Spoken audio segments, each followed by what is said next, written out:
Not since Gene Hackman has a blind man done so much damage.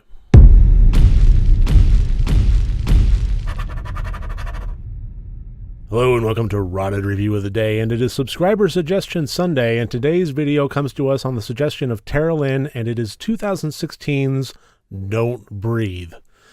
I had seen this in the theaters when it first came out, and I really liked it, as I recalled, but it was still, it wasn't fresh enough in my mind.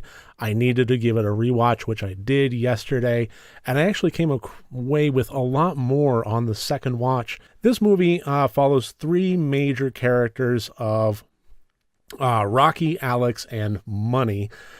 Three early 20-somethings, maybe late teenagers at the earliest, but regardless, they are ne'er-do-wells living in Detroit that are breaking into homes and stealing valuables, and they get the opportunity for one last big score.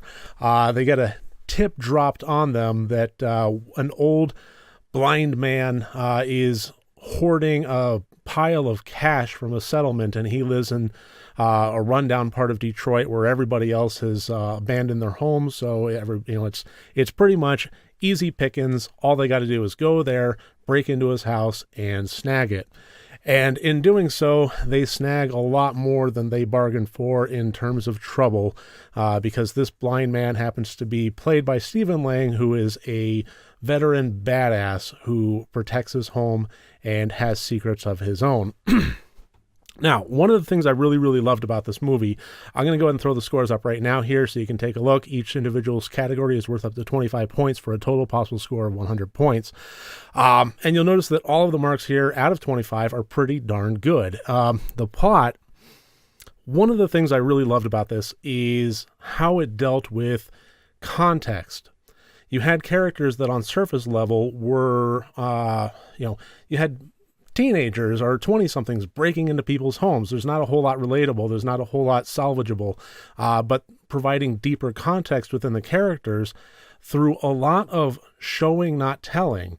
There wasn't a lot of exposition in this film, at least verbally, but you got to see behind the scenes. You got to see behind the characters. You got to see some of their backstory, and just in some of the tales that they told to each other were very, very illuminating as far as the characters go. It really brought a lot of depth to them, especially the Rocky character, who is very, very arguably the main character of the movie. She's on the poster art and so on and so forth. Well, I wouldn't even say arguably. I think she is the main character. But regardless, the characters had some depth to them, and even Stephen Lang playing the blind man, providing more context to his character, made him a lot less sympathetic, let's just say. So this really had a lot of very surface level things, and then the more you dug into them, the more it revealed, and the more the tables started turning on any kind of moral, ethical, or rallying level. And it really played with the audience to that degree, and I really, really loved that. And I kind of touched on this, but the showing, not telling, I think is such a critical part of storytelling. So often with writing, it gets to be lazy. I actually just reviewed yesterday Mayhem, which that dealt with all of the information you needed to know through voiceover, spoon-feeding it to the audience. And it got really, really tiresome. And it took the entirety of the movie to explain what the characters were going through. And this movie avoids a lot of that and deals with it very, very artistically and very, very well.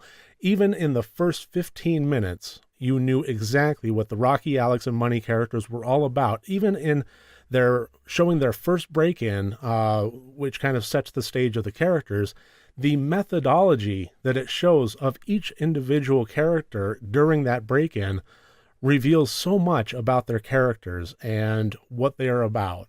And it does it in just really small, simple ways of showing you, not telling you.